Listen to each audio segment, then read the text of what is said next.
አለሁልሽ እኔ ብዙ እንዳትከፊ ባልሽ 3 ቢያጠፋ አንቺ 6 አጥፊ ባልሽ ከቤት ወጥቶ 2 ቀን ካደረ ብዙ ሳታወሪ አንቺ ደሞ ወጥተሽ 4 ቀን ደሪ በዚህ ተበሳጭቶ ባል 10 ቢጠጣ አንቺ 20 ጠጪ የፈለገው ይምጣ ገንዘብሽን ተካፍሎ ያኔ ውጪ ካለሽ የቤቴን ቁልፍ እንጂ ጠብቂኝ ቁጭ ብለሽ የሚለው ዘፈን ለነውርዬ ነው የተዘፈነው። ዛሬ ገና ቦታውን አገኘ።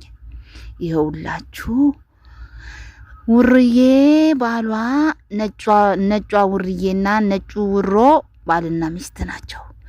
ግን ነጩ ውሮ ከጥቁሩ ቺክ ጋር ሚስት ጋር ይጀናጀናል። የነጩ ቺክም ከቀዩ ባል ጋር ትጀናጀናለች። ይኸውላችሁ እሱም የዚህ ሚስት ጋር ሲሄድ ያቺም እርጉዟም የዛች ባል ጋር ትሄዳለች።